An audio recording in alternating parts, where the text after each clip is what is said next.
Good morning, my dear students. I'm Meenu, your maths teacher. I hope you all are fine and doing your work properly.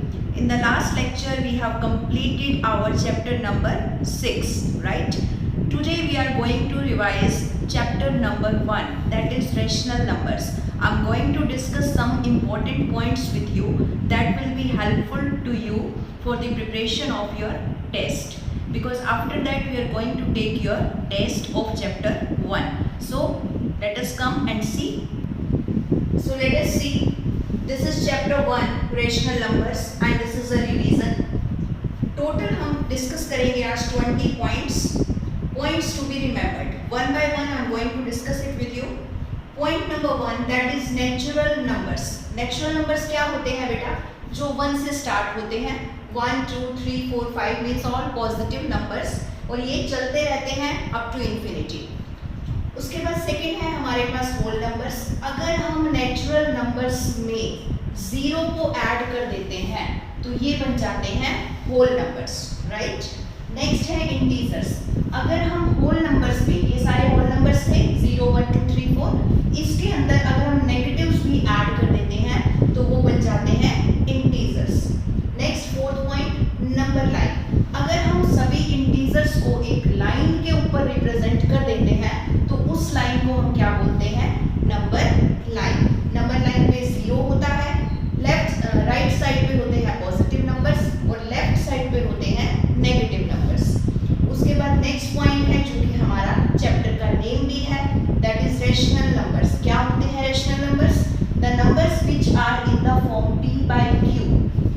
q is non-zero and p and q are integers are called rational numbers. वो numbers जो p by q form के होते हैं और जो denominator है वो non zero होता है.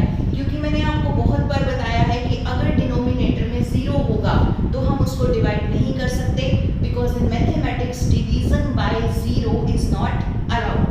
सो डिनोमिनेटर जो है वो नॉन जीरो होता है एंड p एंड q जो है वो क्या होते हैं? इंटीजर्स. इंटीजर्स का मतलब है ये कि वो 0 भी हो, 0 नहीं हो सकता डिनोमिनेटर, लेकिन p और q जो है वो क्या होते हैं? इंटीजर्स होते हैं. मींस पॉजिटिव नंबर कोई भी हो सकता है, नेगेटिव नंबर कोई भी हो सकता है, ठीक है. जैसे हमारे पास ये लिखा है -1/4, 3/2, तो -1 भी इंटीजर है, 4 भी इंटीजर है, 3 भी इंटीजर है, 2 भी इंटीजर है. p जो है वो आपका 0 भी हो सकता है, लेकिन जो q है ना, इसके बारे में आपको श्योर रहना है कि q जो है वो नॉन जीरो. फाइन. इसीलिए यहाँ पर एक्सेप्शनली इसको बताया गया है कि q नॉन जीरो होगा और p और q क्या होंगे? इंटीजर्स होंगे. Next whole numbers, natural numbers, integers. ये तीनों जो हमने डिस्कस किया है, whole numbers, natural numbers, integers, ये सभी के सभी क्या होते हैं? रेशनल नंबर्स होते हैं. क्यों होते हैं? क्योंकि इनका जो डिनोमिनेटर है वो क्या होता है? 1 होता है. जैसे 5 है, 5 को हम कैसे लिख सकते हैं? 5/1. -3 है, कैसे लिख सकते हैं? -3/1. इसीलिए natural numbers, whole numbers, integers all are rational numbers because their denominator is 1. 0 is also a rational number because 0 को हम कैसे लिख सकते हैं? 0/1. यहाँ पे मैंने आपको बताया भी है कि p को अगर आप 0 ले लो तो नीचे तो कुछ भी नहीं होगा, तो 1 तो होगा ही. और वैसे q कुछ भी हो सकता है, 4, 5, 6, 7, 8, 9 कुछ भी हो सकता है, ठीक है. बस सिर्फ एक ही कंडीशन होती है कि q नॉन जीरो हो. तो इसीलिए जो 0 है वो भी एक रेशनल नंबर है. क्यों? क्योंकि 0 को हम लिख सकते हैं 0/1 और 0/1 कैसी फॉर्म हो गई? p by q फॉर्म हो गई, जिसमें q क्या है? नॉन जीरो है और p और q क्या है? इंटीजर्स हैं. Fine. Let us come to the next points. Point number 8, properties of rational numbers. आपको ये याद रखना है कि रेशनल नंबर्स की कितनी प्रॉपर्टीज होती हैं? 4 प्रॉपर्टीज होती हैं. फर्स्ट प्रॉपर्टी है क्लोजर प्रॉपर्टी. क्लोजर प्रॉपर्टी कहाँ कहाँ एप्लीकेबल होती है ये आपको अच्छे से पता होना चाहिए. हमने इसे डिटेल में डिस्कस भी किया था अपने फर्स्ट वीडियो में, तो अब हम इसको ध्यान से देखते हैं. क्लोजर प्रॉपर्टी एप्लीकेबल होती है चारों के चारों ऑपरेशंस पर, प्लस पे, माइनस पे, मल्टीप्लिकेशन पे एंड ऑल्सो ऑन डिवीजन. इसका मतलब क्या है? मतलब ये है कि अगर हमारे पास कोई भी 2 रेशनल नंबर्स हैं, उनको हम ऐड करें तो हमें एक रैशनल नंबर ही मिलता है। अगर हम सब्ट्रैक्ट करें तब भी हमें एक रैशनल नंबर मिलता है, अगर हम मल्टीप्लाई करें तब भी हमें रैशनल नंबर मिलता है, और अगर हम दो रैशनल नंबर्स को डिवाइड करते हैं तब भी हमें रैशनल नंबर ही मिलता है। ठीक है, detail we have already discussed. अभी आपको ये रिमेंबर रखना है कि closure property is applicable on the 4 operations plus minus multiply and divide. Next है कॉम्यूटेटिव प्रॉपर्टी। कॉम्यूटेटिव का मैंने आपको एक सिंपल सा नेम भी बताया था, उल्टा पुल्टा, कि चीज़ों को आगे पीछे करके अगर आप ऑपरेशंस लगाते हैं तो कोई फर्क नहीं पड़ता। कहाँ पर? प्लस और मल्टीप्लाई पे। जैसे अगर मेरे पास दो नंबर हैं a by A plus B and b plus A, तो एक ही मतलब है 2 प्लस 3 कर लो या 3 प्लस 2 कर लो। इसको बोलते हैं कॉम्यूटेटिव प्रॉपर्टी। इसको रैशनल नंबर्स पे अप्लाई करते हैं। ये भी रैशनल नंबर्स हैं क्योंकि इनका डिनोमिनेटर क्या है? 1 है। इसी तरह से अगर हम मल्टीप्लाई करते हैं, जैसे 2 मल्टीप्लाई 3 या 3 मल्टीप्लाई 2, तो भी कोई फर्क नहीं पड़ता है। तो कॉम्यूटेटिव प्रॉपर्टी जो है वो भी आपकी सिर्फ दो ऑपरेशन के ऊपर एप्लीकेबल है, that is addition and multiplication. Third property है एसोसिएटिव। ये प्रॉपर्टी भी सिर्फ 2 ऑपरेशंस पे एप्लीकेबल है, एक एडिशन और एक मल्टीप्लिकेशन। क्या है ये प्रॉपर्टी? जैसे आपके पास है a by B plus c by D plus e by F, और इधर a by B c by D e by F. इसमें रोल होता है ब्रैकेट्स का, कि आप ब्रैकेट स्टार्टिंग 2 पे लगा लो या लास्ट 2 पे, उससे आंसर में कोई फर्क नहीं आता। सेम यही काम हम मल्टीप्लाई के साथ कर सकते हैं। ठीक है, तो ये प्रॉपर्टी भी 2 ऑपरेशंस के ऊपर एप्लीकेबल है, एक एडिशन एक मल्टीप्लिकेशन। लास्ट प्रॉपर्टी है डिस्ट्रीब्यूटिव प्रॉपर्टी ऑफ मल्टीप्लिकेशन। इस प्रॉपर्टी को हम कॉमन प्रॉपर्टी बोलते हैं। इसमें ऑपरेशंस का कोई काम नहीं होता। डिस्ट्रीब्यूटिव नाम से ही क्लियर है, डिस्ट्रीब्यूट करना, चीज़ों को बांट देना। जैसे हमारे पास मैंने एग्जाम्पल के तौर पर एक प्लस का लिखा है, एक माइनस का। a बाई बी, ये नंबर पहले मल्टीप्लाई होगा c बाई डी से और फिर मल्टीप्लाई होगा e बाई एफ से। तो a by B multiply c by D, a by B multiply e by F. उसके बाद सेम अगर प्लस की जगह माइनस आ जाए तो भी सेम रहेगा। a बाई बी पहले मल्टीप्लाई होगा c बाई डी से, फिर माइनस का साइन एज इट इज, फिर a बाई बी मल्टीप्लाई होगा e बाई एफ से। So this is called distributive property, कि हमें डिस्ट्रीब्यूट करना आना चाहिए। तो इसको हम अगर एक साथ लिखना चाहें तो यहाँ दूसरा साइन भी लगा सकती हूँ मैं माइनस का, कि प्लस पे भी एप्लीकेबल है और माइनस पे भी एप्लीकेबल है। ठीक है, और वैसे ये कॉमन प्रॉपर्टी होती है। तो कुल मिलाकर 4 प्रॉपर्टीज हैं। Closure applicable on 4 operations, commutative applicable on plus and multiplication, associative applicable on plus and multiplication, distributive property means just to distribute the things. Let's come to the next point. Point number 9, additive inverse. किसी भी rational number का अगर आपको additive inverse देखना है तो क्या करना होता है बेटा? उसका साइन हम चेंज कर देते हैं। a बाई बी का एडिटिव इनवर्स क्या होगा? माइनस a बाई बी, और माइनस a बाई बी का एडिटिव इनवर्स क्या होगा? a by B. Quite simple, यहाँ पर प्लस का साइन था तो चेंज होकर माइनस हो गया, और अगर माइनस है तो साइन कौन सा हो जाएगा? प्लस का। That is called additive inverse. Next point है एडिटिव आइडेंटिटी। एडिटिव आइडेंटिटी हम कैसे निकालते हैं या क्या होती है? कोई भी रैशनल नंबर हो, ठीक है, ये आपका रैशनल नंबर है, अगर उसके अंदर आप उसका एडिटिव इनवर्स ऐड कर दें तो जो आंसर है वो आता है 0।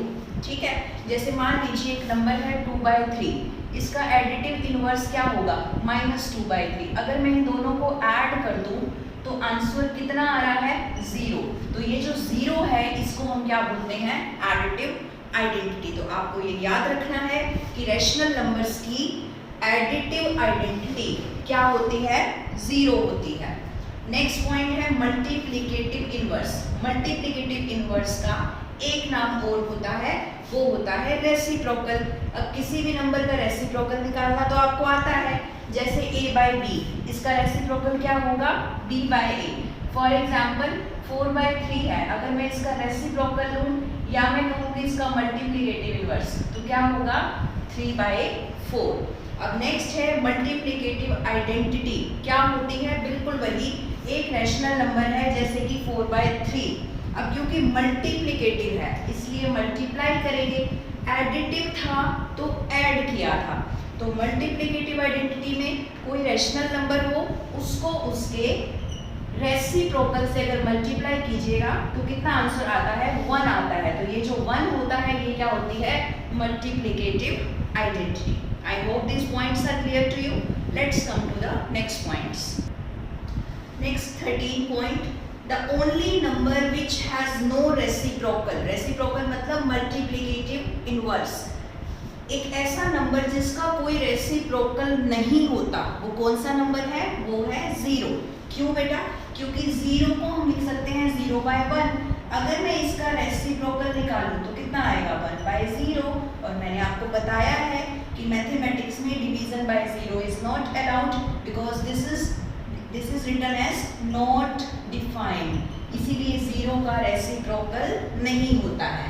नेक्स्ट पॉइंट है rational numbers that are equal to their reciprocals. ऐसे दो रैशनल नंबर होते हैं जो अपने रेसिप्रोकल के बराबर होते हैं। वो कौन से दो नंबर हैं? एक 1 है और एक -1 है। क्यों? क्योंकि देखिए 1 को हम लिख सकते हैं 1/1। अगर मैं इसका रेसिप्रोकल करूं तब भी तो यही आएगा 1/1। -1 को हम ऐसे लिख सकते हैं। अगर मैं इसका रेसिप्रोकल करूं तो रेसिप्रोकल क्या आएगा इसका? 1/-1। इस माइनस को आप नीचे भी लिख सकते हो, इस माइनस को आप ऊपर भी लिख सकते हो, एक ही बात है। तो इसीलिए 1 का रेसिप्रोकल 1 ही होता है, -1 का रेसिप्रोकल भी -1 ही होता है। तो ऐसे दो नंबर जो अपने रेसिप्रोकल के इक्वल होते हैं वो होते हैं 1 and -1। उसके बाद next point, the rational number that is equal to its negative is 0। एक ऐसा रैशनल नंबर जो अपने नेगेटिव के इक्वल है। जैसे आपके पास 0 है, अगर मैं इसका नेगेटिव लिखूं तो क्या होगा? -0। तो -0 का मतलब भी क्या होता है? 0 ही होता है। 0 के आगे आप माइनस लगा लो, 0 के आगे आप प्लस लगा लो, उससे कोई फर्क नहीं पड़ता। इसलिए एक ऐसा नंबर जो कि अपने नेगेटिव के इक्वल है तो वो कौन सा नंबर होता है? 0। नेक्स्ट है all rational numbers can be represented on A number line. ये हमने पूरी एक्सरसाइज की थी 1.2 कि हमने रैशनल नंबर्स को नंबर लाइन के ऊपर रिप्रेजेंट करना सीखा था। आपको याद होगा ये नंबर लाइन है, यहाँ हम सारे पॉजिटिव नंबर रिप्रेजेंट करते हैं, यहाँ नेगेटिव नंबर्स। तो सभी रैशनल नंबर्स को हम नंबर लाइन के ऊपर रिप्रेजेंट कर सकते हैं। नेक्स्ट पॉइंट है between any two given rational numbers there are countless rational numbers. कोई भी दो रैशनल नंबर हमारे पास हो तो उनके बीच में कितने रैशनल नंबर हो सकते हैं? बहुत सारे, अनलिमिटेड, काउंटलेस। ठीक है, इन काउंट भी नहीं कर सकते, इतने सारे होते हैं। जैसे 2 और 3 ये दो रैशनल नंबर्स हैं। क्यों हैं? क्योंकि इनका डिनोमिनेटर क्या है? 1 है। अब इनके बीच में कितने रैशनल नंबर्स हैं? बहुत सारे हैं, अनलिमिटेड है, काउंटलेस हैं। क्योंकि 2.1, 2.2, 2.3, 2.11, 2.111 अनलिमिटेड। ठीक है, तो दो रैशनल नंबर्स के बीच में बहुत सारे रैशनल नंबर्स होते हैं, इतने कि हम उन्हें काउंट भी नहीं कर सकते। Right, let's come to the next points. Rational numbers closed होते हैं किन ऑपरेशंस पे? Plus, minus, multiply and divide, जिसको हम क्या बोलते हैं? क्लोजर प्रॉपर्टी भी, जो हमने अभी डिस्कस भी की थी कि टू रैशनल नंबर्स को ऐड करें, सब्ट्रैक्ट करें, मल्टीप्लाई करें, डिवाइड करें तो हमें क्या मिलता है? Rational number. That's why they are closed under these 4 operations. अब प्रॉपर्टी के ऊपर क्वेश्चन कैसे आता है? इस टाइप से एक डिजिट्स का फॉर्मेट आपको दिया होगा और आपसे पूछा जाएगा कि इसमें कौन सी प्रॉपर्टी है, तो आपको देख करके बताना है। जैसे a/b प्लस c/d, यहाँ पर देखो उल्टा हो गया, c/d a/b, तो उल्टा उल्टा, इसके नाम से आप भूलना नहीं। उल्टा उल्टा हो तो कौन सी प्रॉपर्टी होती है? कम्यूटेटिव। और जहाँ पर ब्रैकेट्स का रोल हो, जैसे ब्रैकेट्स यहाँ स्टार्टिंग में लगी है और यहाँ लास्ट में लगी है, अगर ब्रैकेट्स का रोल हो, ब्रैकेट्स की इन्वॉल्वमेंट हो, तो वो कौन सी प्रॉपर्टी होती है? एसोसिएटिव। तो आपको एक फॉर्मेट को देख करके बताना आना चाहिए कि कौन सी प्रॉपर्टी वहाँ पर यूज हुई है। That's all. Hope you all have understood all these points. In the PDF also I have written all these points. Just remember all these points. Prepare for your test and give your 100%. Take care.